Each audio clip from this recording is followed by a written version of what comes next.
नमस्कार मंडळी, आजच्या व्हिडिओमध्ये आपण बघणार आहोत की मार्गशीर्ष गुरुवारी कलशाला साडी कशी नेसवायची ते। कलशाला साडी नेसवण्याचे दोन प्रकार आज आपण एकाच व्हिडिओमध्ये बघणार आहोत। चला तर व्हिडिओला सुरुवात करूया। हे हृदयातलं नाव तुझं कधी नाही मिटणार, हे तूच माऊली करावा माझा न्याय ग, तूच माऊली करावा माझा न्याय ग, हे रक्त रक्तात माझ्या येडा माय ग, रक्त रक्तात मार्गशीर्ष गुरुवारी कलशाची पूजा करताना आपल्याला पहिले तर कलशावरती स्वस्तिक काढून घ्यायचं आहे आणि त्याच्या भोवताली आपल्याला 5 किंवा 8 अशी बोटे उमटवून घ्यायची आहेत। कलशावरती स्वस्तिक काढून झाल्यानंतर त्याच्यात पाणी, हळद, कुंकू, अक्षदा टाकायच्या आणि त्याच्यानंतर आपल्याला विधिवत त्याची पूजा करून घ्यायची आहे। पहिल्यांदा मी तर इथे एक प्लेट घेतली, त्याच्यामध्ये तांदूळ टाकले आणि अशा पद्धतीनं अष्टदल कमळ काढून घ्यायचं तांदळामध्ये। नंतर त्याच्यामध्ये हळदी कुंकू टाकायचं आणि त्याच्यावरती आपल्याला पुन्हा कलश ठेवून त्याची स्थापना करायची आहे आणि पुन्हा त्याची सजावट करायची आहे। ज्यावेळी आपल्याला कलशाला साडी नेसवायची असते तेव्हा त्याला थोडंसं उंच करून घ्यावं लागतं। त्याच्यासाठी खाली पाटावरती ही मांडणी न करता आपल्याला खाली एक छोटासा टिपॉय असेल तर तो ठेवायचा आहे, जर नसेल तर एक डब्बा ठेवा, त्याच्यावरती पाट ठेवा, त्याच्यावरती एखादं स्वच्छ वस्त्र अंथरा, त्याच्यावरती आपल्याला आता ही कलशाची सजावट करून घ्यायची आहे। त्याच्यासाठी मी एक साडी घेतली आहे आणि त्या साडीच्या पहिल्या तर निऱ्या करून घेते। कुठल्याही प्रकारची साडी नेसवताना आपल्याला पहिल्यांदा त्याच्या निऱ्या करायच्या असतात, तर अशा पद्धतीनं एकसारख्या निऱ्या करून घ्यायच्या आणि त्याला थोड्या थोड्या अंतरावरती अशा पिना लावून घ्यायच्या। आपण आपली साडी नेसताना जेवढा पदर काढतो तेवढा पदर न काढता त्याच्या दुप्पट पदर काढायचा, कारण या पद्धतीची साडी नेसवताना खूप मोठा पदर लागत असतो। तर त्याच्यासाठी व्हिडिओत दाखवले अशा पद्धतीने तुम्ही मोठा पदर काढून त्याला थोड्या थोड्या अंतरावरती पिना लावू शकता किंवा थोड्या थोड्या अंतरावरती तुम्ही चिमटे वगैरे लावले, क्लचर लावले तरीही चालू शकतं। तुम्ही व्हिडिओत बघू शकता की मी साडीचा केवढा भाग घेतलेला आहे पदर करण्यासाठी। तर अशा पद्धतीने तुम्ही व्यवस्थित एकसारखा पदर करून घ्या आणि त्याच्यानंतर राहिलेली जी साडी असते ना तर त्याच्या आपल्याला निऱ्या करून घ्यायच्या आहेत। अशा पद्धतीची साडी नेसवण्यासाठी तुम्ही काठापदराची साडी घ्या। जर पदर जास्त फुगत असेल तर असा खाली व्यवस्थित अंथरायचा आणि त्याला अशा पद्धतीनं प्रेस करून घ्यायचं, म्हणजे पदर एकसारखा होतो। तुम्हाला पदराला प्रेस करायची गरज लागत नाही।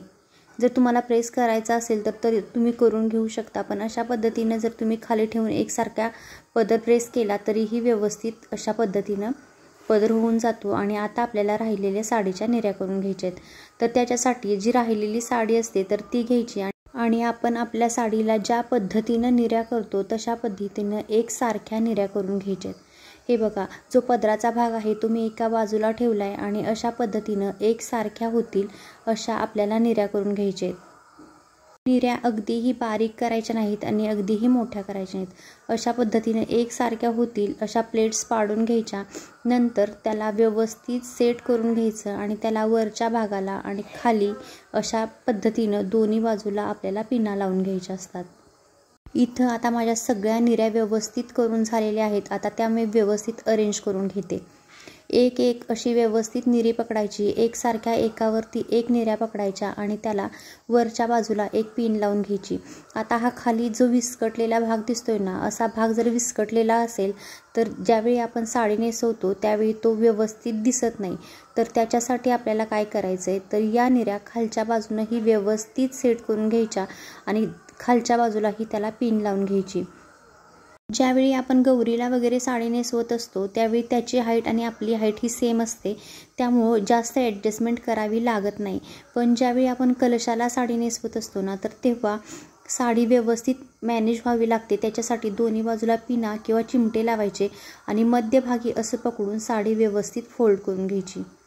आता हे बघा, मी खाली एक किटली ठेवली आहे, कारण आपल्याला हाईट तर दिसली पाहिजे, कारण याच्यासाठी आपल्याला स्टँड हे वापरायचं नसतं। आणि आपण कलश ठेवताना जसं खाली तांदळाची रास करतो आणि त्याच्यावरती कलश ठेवतो, अशी एक छोटी प्लेट घ्यायची, त्याच्यावरती किटली ठेवायची। त्या किटलीतही तुम्ही तांदूळ टाकू शकता, म्हणजे तांदळाची रास खाली ठेवल्यासारखे होते। त्याच्यानंतर किटलीला अशा पद्धतीनं साडी गुंडाळून घ्यायची, एका बाजूला साडी कमी सोडायची आणि दुसऱ्या बाजूला जास्त सोडायची। असं केल्यानंतर 2 लेयर होतात साडीच्या। अशा पद्धतीनं तुम्ही साडी सेट करू शकता। साडी दोन्ही बाजूंना घेतल्यानंतर मधोमध बरोबर त्याला पिन लावून घ्यायची। त्याच्यानंतर जो वरचा भाग आहे तो बाजूला करायचा आणि पहिल्यांदा खालच्या निऱ्या पसरवून घ्यायच्या। त्याच्यानंतर जो वरचा भाग आहे तो त्याच्यावरती आणायचा आणि तोही व्हिडिओ दाखवलाय अशा पद्धतीनं व्यवस्थित असा अरेंज करून घ्यायचा। आता याच्यावरती आपल्याला आपला पाण्याने भरलेला जो कलश आहे तर तो ठेवायचा। ज्या पद्धतीने आपण कलशावरती स्वस्तिक काढतो त्याच्यामध्ये हळद, कुंकू, अक्षता, नाणं आणि फूल टाकतो असं करायचं।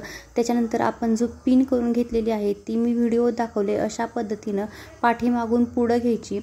कलशाला एक काठी बांधायची, व्यवस्थित अशी काठी सेट करून घ्यायची, अव्वळ बांधायची जी हल्ली नाही पाहिजे।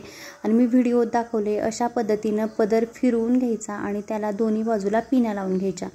त्याच्यानंतर तुमच्याकडे जी ज्वेलरी असेल तर ती ज्वेलरी तुम्ही घालू शकता। कलशावरती नारळ ठेवायचा, त्याला मुखवटा घालायचा आणि अशा पद्धतीनं छान असा तुमचा पहिला लूक तयार होतो।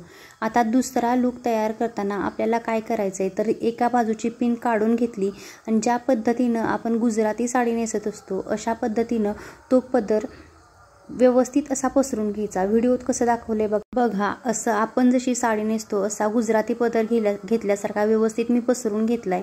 आणि आता याला मध्ये कंबरपट्टा लावून घ्यायचा। असाही लूक खूप छान दिसतो। असं वाटतंय की खरोखरच आपण देवीला गुजराती पद्धतीनं साडी नेसवलेली आहे।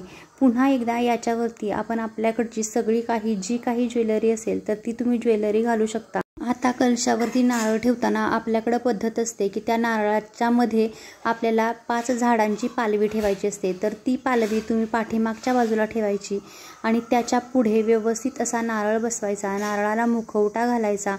तुमच्याकडे जर गजरा असेल गजरा घालू शकता।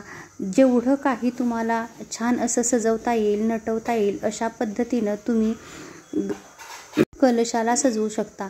हे बघा इतकं सुंदर दिसतं ना। अशा पद्धतीनं तुम्हीही एकदा महालक्ष्मीची आपल्या लक्ष्मी मातेचा कलश सजवून बघा, तुम्हालाही खूप छान वाटेल, घरात प्रसन्न वातावरण राहील। आणि काही ठिकाणी काय करतात माहिती आहे का, असं सजावट वेगळ्या बाजूला करतात आणि कलश वेगळा पुसतात, पण त्याची काहीही गरज नाही आहे। कारण आपण खाली किटलीमध्ये तांदूळ ठेवले, त्याच्यानंतर आपण कलशामध्ये पाणी ठेवले, विधिवत त्याची पूजा केली आणि जी 5 पालवी असते तीही या नारळाच्या पाठीमागं घातलेली आहे। त्यामुळे वेगळं असं काहीही करायची गरज लागत नाही। अशा पद्धतीनं तुम्हीही मार्गशीर्ष महिन्यातला देवीचा कलश सजवू शकता। तुम्हाला हा व्हिडिओ कसा वाटला? व्हिडिओ आवडला असेल तर व्हिडिओला लाईक करा आणि चॅनेललाही सबस्क्राईब करा।